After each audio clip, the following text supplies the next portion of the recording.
for stuff that has mishaps with tech. In fact, a funny story, we've already filmed this. And tech went wrong, and now again. we can't find it. It's in the abyss, so it's going to be funny. This is like take 2, and so I'm excited. We'll start with you, Di. You can introduce yourself. I'm Di. I am only sitting here on this panel because I have been a campus pastor, but that also gives me every story you could imagine. And let's be honest, you're the chief camera operator for all of this. I was the chief camera operator for like the first, 5 or 6 weeks of quarantine. I've now retired and passed on that title to, it was always Grant, really, but. Wait, I just switched. I was just in that dark black hole. Anyways, I'm Grant. I've been doing this for many years. Tech stuff. I tend to be doing sound or video stuff. I don't touch lights. I don't like lights. That's Gabe's job. Oh, I hate lights. Gabe? Excuse me. Hello there. Yeah. You may recognize his voice from other productions of Venture Church. I don't know what you're talking about. I have nothing to do with anything else here. My name's Gabe Wall. I'm the creative director here at Venture. I do many things. Audio, video, lighting. Yeah. Lots of stuff. Lots of potential for mistakes. Yeah. So we're going to deep dive into it, and I want to talk about setup and teardown. You know, it's been such a big part of our church, and getting to do that. And so I just want to hear some memorable stories from you guys of just like, wow, I can't believe that happened. And so who would like to share first? Oh, wow. Which one? Let's see. Pulling a trailer that has all of your church belongings in it in snow turns out is really dangerous. Also, we for quite a while parked our church trailer on our property that we owned for a while as a church, which was in the middle of nowhere and nobody oversaw it except for the homeless encampment that lived back there that thought it would be really lucrative for them to break into the trailer. And so we thought we'd get really smart and back the trailer up to a tree really often so that nobody could break into it. But side note, I will say, as a campus pastor, you never truly get over the anxiety of Sunday morning. The minute you wake up in the morning, you have your phone in your hand and you're just waiting for the trailer driver to call and tell you why the trailer will not get to church today. And so turns out for the Mill Creek campus, anytime Jeb Brewer drove the trailer, I got a call. And the worst one was the morning. Well, one time I told him to lay hands on the van and it started. So that was awesome. We prayed fire over the van. But the worst was the day that he called and said, so I got to the van, which is backed up to a tree so nobody can break into it. But they tried to steal the van and the trailer. And somebody ripped open the steering column and tried to hotwire the van, and there are no wires left in the steering column. I don't know how to get the trailer to church. And you kind of need the stuff in the trailer to do church. Just a little bit. What happened to church that day? Did it still go? I mean, was it by candlelight? What happened?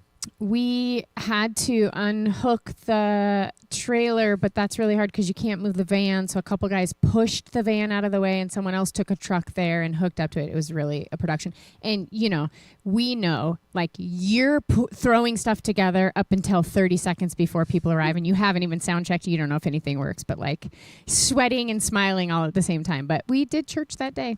Yep. Yeah. Awesome. Well, I mean, that's the point where you haven't even gotten any of the gear out of the trailer. I mean, that's just getting the trailer to the church. Yes. I mean, it's my first 6 months here at Venture, which was then Canyon Creek, but is now Venture. That was every morning that I had to drive and wake up. It's dead cold outside. The van's frosted over. It might be clear. The heat doesn't work. Yeah, the heat doesn't work. But that's because rats made another nest in the engine and chewed up all the wires. Yeah. So if it starts, it's a win, but the heat doesn't work for sure. You drive the entire way there going, what was that clunk? I hope I didn't just, destroy something. I hope all the gear is still there. And, then, okay, now we get the stuff out of the van and we can actually load it in. And the number of times that we would just set up the entire rig at Jackson, it's like, oh, this thing doesn't work this week. How are we going to do that? And like, we're literally ready to go, I don't know, before 3 minutes before service starts. Like, and nobody ever knew. And nobody knows where Chris is because why, Chris? I was looking for a janitor guy. like they had a janitor guy to help us out, that we needed something, some sort of help, something to be turned on, some sort of door to be Hey, opened. the projector is crooked and nobody can reach it to adjust it. Well, one time the lamp bursted and it just didn't work. And for nobody that saw Chris Sunday. for like a half hour. It was but like a I'm- scene from The Natural. It's just, And I think lights are exploding, and I'm like, janitor guy? Because no one knew his name. And so he was at like Taco Bell getting breakfast. So we're all, trying to fix things, and Chris is roaming the halls at Jackson High School yelling for the janitor. Hello? Hello? Grant, what about you? What sticks out? Christmas Eve of, I guess, last year, we were setting up 2 screens on the stage that I brought them from work because I work for a production company, and we were setting them up, and something happened where one just like started a fall, but only one side of it, so it almost like snapped the aluminum frame in half. That was terrifying. Lots of XLRs and I never knew that. How did Oh. you stop it from falling? so I think David ran up behind it and caught it. But yeah, I think it just about took a projector with it. There are a bunch of Sundays where we didn't have working Cat 5 cables, so we almost didn't have any sound at all. Which Cat 5 is the cable that connects Yeah. the sound console to all of the instruments on stage. And when that one cable doesn't work, there's no noise. Again, very quiet. the anxiety that most people don't know. Because I was not usually ever in there setting up tech stuff. In fact, at this last church setup system, I was pipe and drape, also known as Canyon Creek CrossFit. And I'd be out there setting up pipe and drape and like ripping my fingers apart, blood blisters because I pinched something, shredding my hands because like a piece of metal shavings is sticking out of a pipe. Because all of this equipment is not meant to be set up and torn down this much. But anyway, there's always this anxiety you didn't know was there until you hear music come out of speakers in the other room. And you're like, oh, wow, I didn't realize I was so anxious about that, but we can have church today. Yeah, I remember my first Sunday, they were like, you're going to help out Die with pipe and drape. And so she's showing me the whole entire rig, and I'm like, man, this is going to be frustrating, I know, day in, day out. And then the next Sunday, it was, you're no longer helping out Die with pipe and drape. And I was like, oh. Yeah, They're like- she's got it herself. It yeah. only takes her 45 straight minutes of work, but she's got it. They're like, you're going to be the service director, and you get to help set up the equipment. And the anxiety was like up here. I was like, can I go back to pipe and drape? I'll take some, scrapes. Good for old manual labor. Oh, man. I would so much rather troubleshoot equipment than have to do pipe and drape. I mean, I used to do corporate production a long time ago, and that's literally at the end of every single show. The one thing you have everybody just trying to not do is like, dibs not pipe and drape. Dibs not pipe and drape. It's the worst. Yeah. The worst. Okay. So what are some fun moments where you were like, wow, we did it. That's amazing. It happened, and it took everyone, or just some special moment that you remember with setup. That note in your voice of surprise. Literally every Sunday. Like, oh, we did it. Yay. Like just that there's always that moment where you wonder, are we actually going to pull this off this time? Mhm. I was telling you a couple weeks ago, the first time we recorded this panel, I've been doing this for 15 years or something like that now. Yeah, 15 years. And the only time that I still really get tight and I really get nervous during the whole thing is the moments before we drop, the moments before we start. And it's always that last second bit of like, is this work? Does this work? Is this on? Is this transition ready? Is this person ready to go? Like just the 9,000 different things that have to happen before all of that kicks off is easily the most nerve-wracking moment. And so like that moment, but then once everything's off and running, you're like, okay, the plane has Now only left the runway. 8,000 things can go wrong. Yeah, exactly. Like we may still be building the plane while it's taking off, but it's in the air. Like here we go. Yeah. You know? Yeah. the amount of pivoting that has to happen during, setup. I remember, I think it was like you were here for a month and, we couldn't get the screen to work. So then we're doing some like jerry rig and we have to move all the stuff in the back and we have to bring it behind the stage. And you're like, oh, it's simple. It's just if we did this. I was like, man, if God didn't bring Gabe at this moment, we would have been hosed. There would have been no screen. Like, I wasn't about to figure that Also, out. it's awesome when you show up and the drama department built like a pirate ship on the stage, or let's put the drummer at the bow of the pirate ship and just we'll roll with it. Yeah. Oh, you have to climb a ladder to get up there. Oh, that's okay. Yeah. I guess the sermon is in an Addams Family haunted house this morning. That works. So, Wait, we're still on the same Oh, question. we were on favorite Yeah. moments. Yeah, favorite moment, Grant. Oh, I really don't know if during portable time I ever had a moment where I could like fully breathe. Every single Sunday something went wrong. But I think kind of the bigger Sundays like Christmas Eve. Did we do an Easter mhm. in portable? I don't remember. Pretty sure we did We were Easter every year. So Yeah. yeah, While we were portable. Except for this year when it was all online. yeah, except for the online Easter this year. But yeah, the big stuff when you just kind of have to tune out everything that's going on and just say, God, here we go. It's in your hands. Most people don't know this, but when we started Portable Church at Mill Creek, we had one service, but we had an Everett campus, which had two services. And so we had kind of done this like, we're never going to be a video church.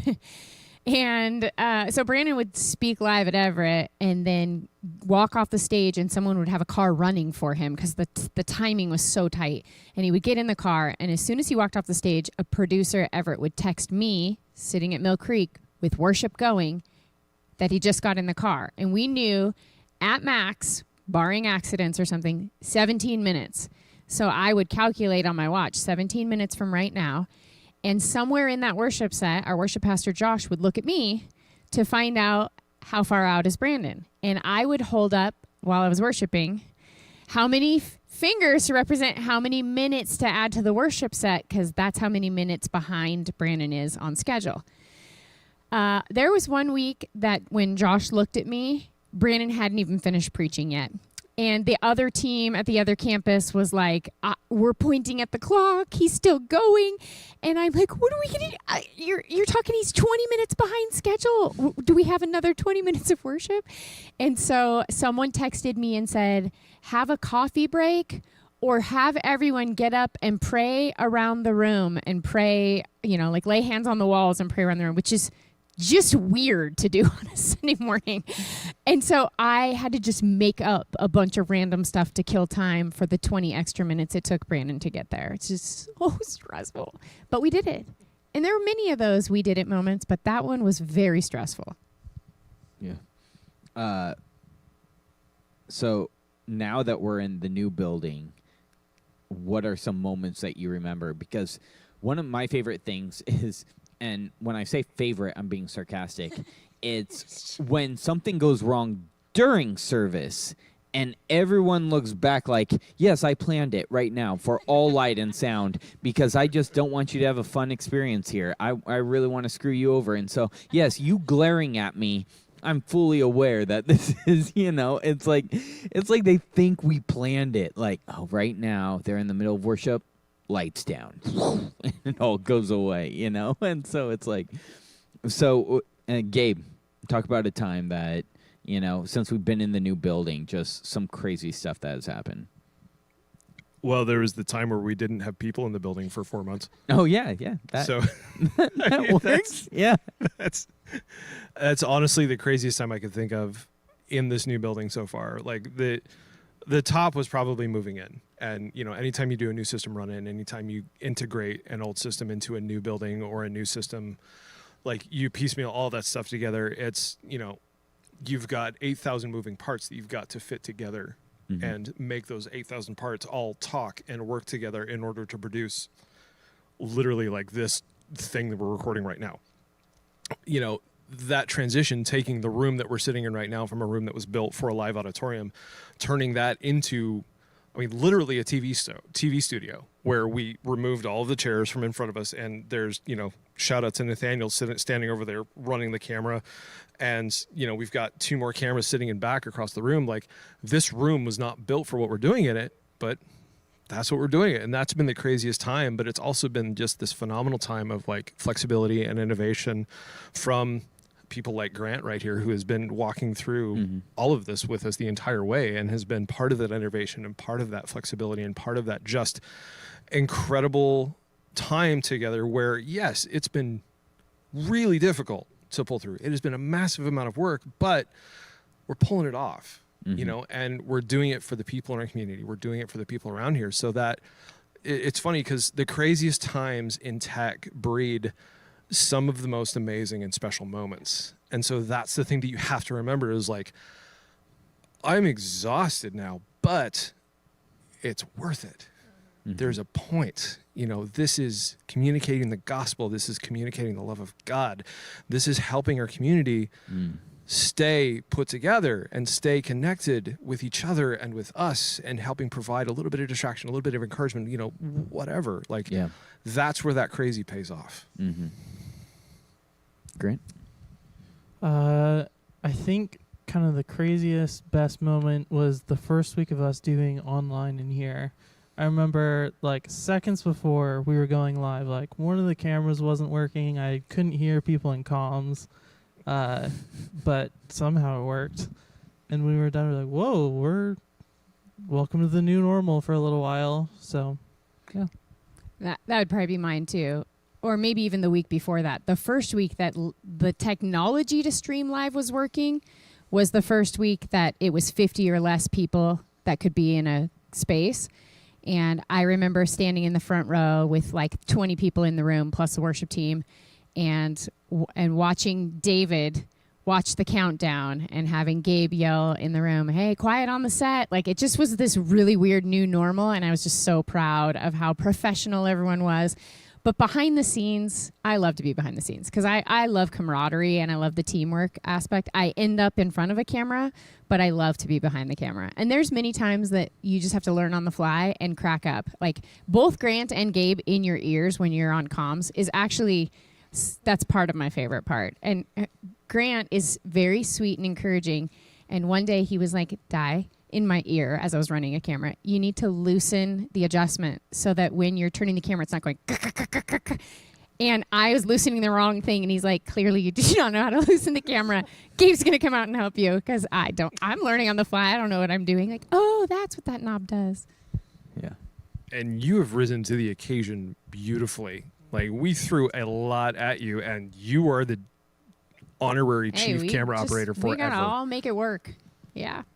Yeah, it's always fun to watch everyone come together, and I feel like the tech team, especially on Sunday mornings, like, there's such a camaraderie there of just, hey, we're going to make this happen. And that was what it was. Whatever it takes, right? Like, we stole the Avengers line. Whatever it takes, we're going to make this happen. We're going to make service happen for the people. So, Gabe, you shared this last time we did this panel, and I want you to share it again because I just think it's so humorous. Gabe has so much experience from so many different places, and when I saw his resume and he worked for K-Love, he was sharing a story with me of tech going wrong, but it was on him. And if you don't know what K-Love is, it's like one of the biggest Christian radio stations in the U.S. And so, Gabe, I want you to tell our audience about this story because I just think it's priceless. So, I took down K-Love for about a half hour, more like 20 minutes. In Dead air in a segment of the United States. And it wasn't like all off for a half hour. It was about 5 minutes at a time, on and off, because I used to work in the network operations center at K-Love, and the way K-Love works is that all of their audio gets beamed from the main station in Northern California up to satellite, and then distributed via satellite to all of their networks, satellite stations all around the country. And sitting in those stations are giant MP3 players that allow that local station to break off of the network and play like a local advertisement. So like even though the main studio is in Northern California, if there's a station, here in Seattle, that local station here in Seattle can break off and play advertisements or play, event announcements for like an event actually happening here in Seattle. So it's a cool bit of technology that allows them to do that. And so the guys in the Network Operations Center are part of the crew that monitors that and make sure that all of that happens. And so part of my job in the NOC, Network Operations Center, was to reset all of these fancy pants MP3 players every single night. At a specific time, I would go through and I would just, send the command via a computer that was in the back room and tell, all of these MP3 players to reset. One night, I got involved in helping another engineer who was in like Texas or something troubleshoot a problem with the station, and got all involved in all this stuff, and it completely slipped my mind to do that MP3 player reset. The problem is that the reason why that MP3 player reset happens at that specific time is because right after that reset happens is when they send digitally all of that local content from Northern California to the national affiliates. And so basically, kind of like you upload a video to YouTube, they're uploading, MP3s to all of these players all across the nation to get those ready to play. Well, I thought, okay, I'm just going to go reset all of this stuff right before my shift ends at midnight. And that whole process takes about, 15, 20 minutes. And the thing that I didn't know is when I sent that reset command, it was in the middle of when the network guys were trying to push out all of the local content. And so I interrupted that process up to and including when half of the schedules went to the MP3 players. So like there's like the data that holds the scheduling, then there's the actual audio file itself. I stopped that process, and so the next day when all of that stuff was supposed to play, You sent them nicely wrapped packages with nothing in them. exactly. And so the next day when all this stuff is supposed to play, all of these local MP3 players just freak out.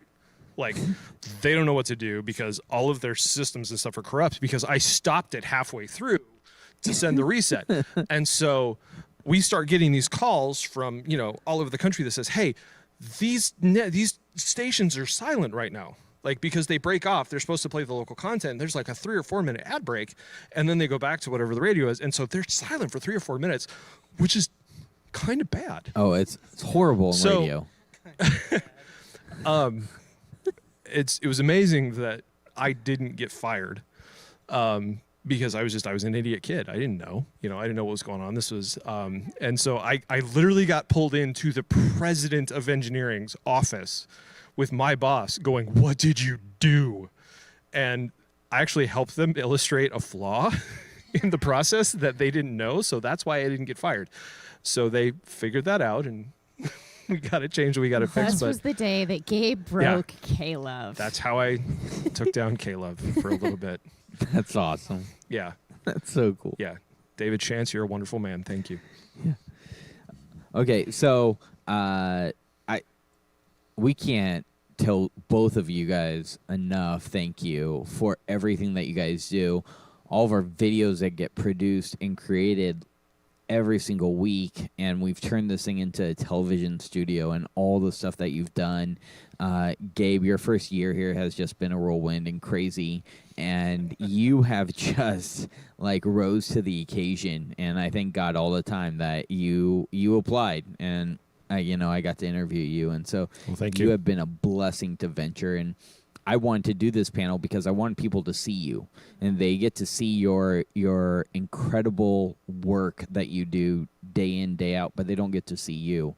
And so I wanted an opportunity to put you in front of the camera so they get to see you and get to see your heart and everything, and how much that you've really helped out Venture over these past couple weeks. Well, thank you, and I appreciate that. And honestly, like, the only reason why this has all gotten pulled off is because of guys like Grant showing up, is because of Di stepping up, because of all of our teams stepping up. And so, but thank you. Yeah. Thank you. Yep.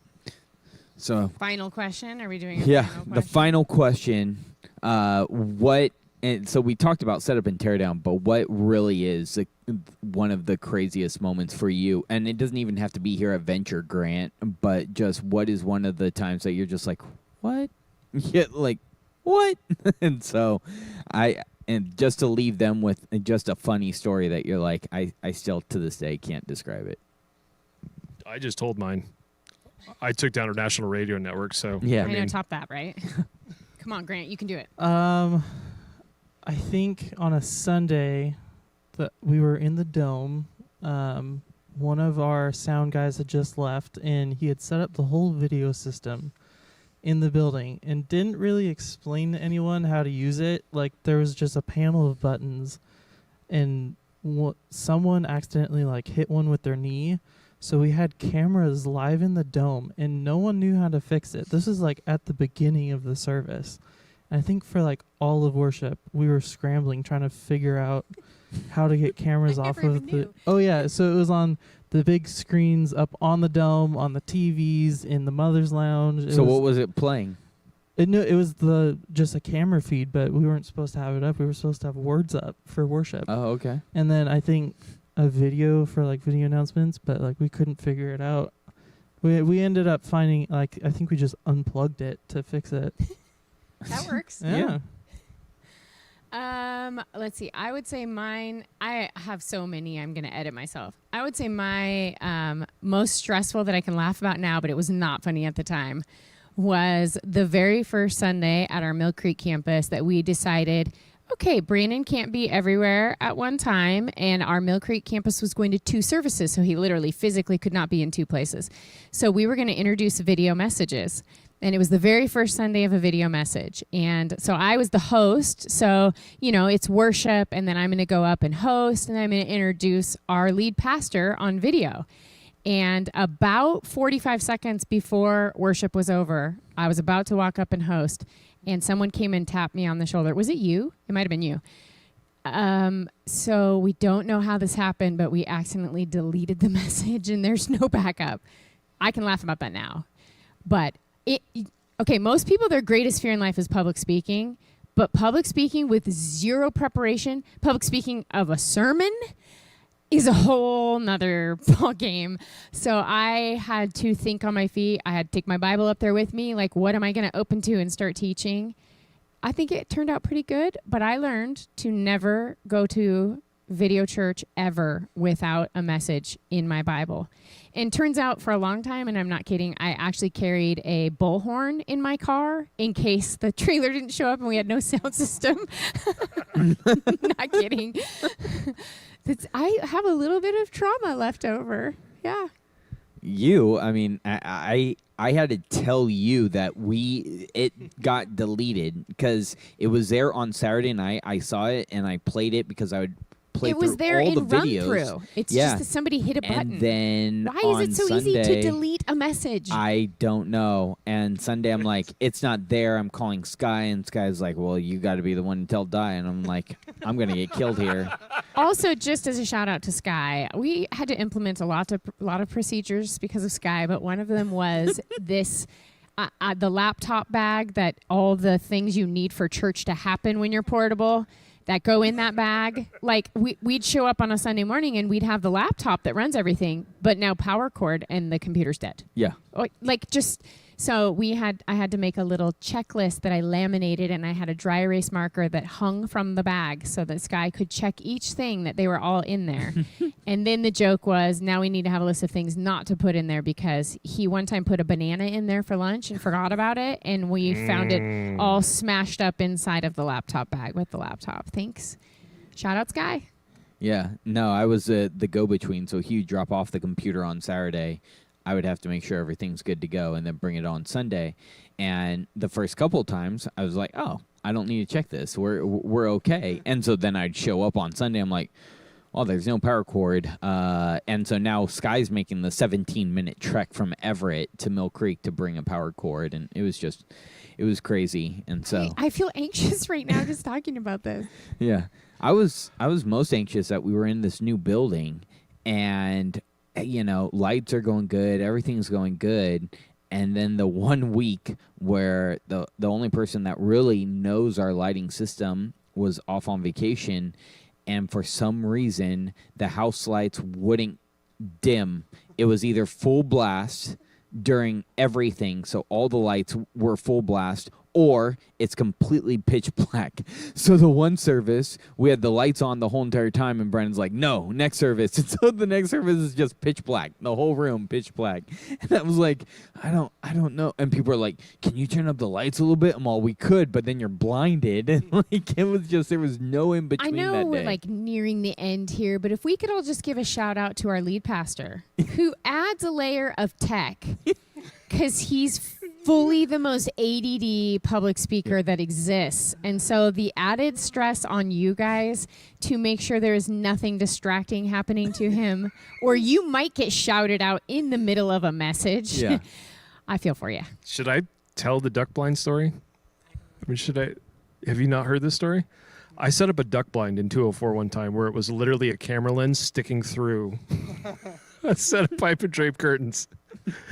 This is To make it wisdom, like- is what this is. to make It's him just feel a little wisdom. bit more comfortable. It didn't work because he was more distracted by the curtains than he was by anything else. The great thing is then someone like me comes in to speak to the camera, and you get tech people going, okay, is it okay if I have my phone out while you're speaking? Will it bother you if I follow along on the notes and turn the pages of the paper? I'm like, no, I'm good. Okay, because we're used to Pastor Brandon, and that's super distracting to him.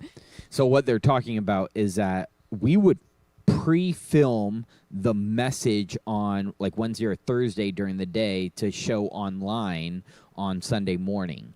And so, but it would just be the camera operator and the person speaking. And so Brandon, we didn't have the correct lens, so the camera kept on getting closer and closer to Brandon, and he's just so distracted by it. He's distracted by everything. And so, like, you being within, not 4 feet, and you're on your phone, and he's like, dude, you got to put down your phone. And so then you're like, okay, I'm going to hear this message once today and 3 times on Sunday.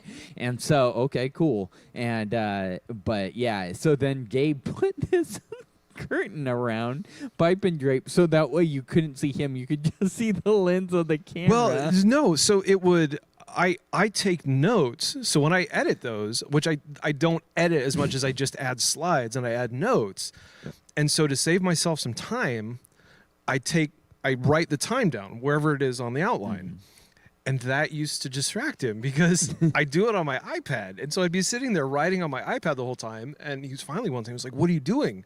I'm like, I'm taking notes for your message. Sorry, and guys. so it's just one of those things. It's just, but that's one of those things you learn to do as a tech is you learn, and that's actually that's a critical piece of doing the job, is you learn how to adapt your workflows to support the message that you are working with, to learn how to support the person who is bringing that message forward, because that is the core of what tech is all about, is because all of this hardware is built to support that message. It's built to support the culture that you are moving forward. It is built to be the support infrastructure for that. And so for me as a tech, that's what I've had to learn how to do, is how to support those people. And which is why I go to lengths like building a duck blind for Brandon because if that will help him communicate the way that he wants and needs to communicate, then yeah, okay, I'm going to sit behind a set of curtains next to a camera for, 25 minutes and chase him around. That's fine. That's the way it is. And it turns into some hilarious stories for later. Right. But at the end of the day, the message came across. Yeah. Everything got delivered. It came out. And that's the win. Bam. For sure. And that's how come we have the lights down during the message. I can't tell you how many times people came back to the booth. Can you turn up the lights? No, Brandon needs it pitch black because he can't see you because you'll distract him. It's also why we don't have a center aisle. We don't have any pens in the house that click. Yep. It's why if we ever give out anything for kids during a service, it's not in a crinkly bag, and they can't have any kind of little candy that opens a crinkly bag. Yeah. Yeah. And on and on and on. But it's also that way Brandon doesn't get distracted, so his powerful message comes through. And so, so that's what happens. But any more stories that you guys want to share real quick? Okay.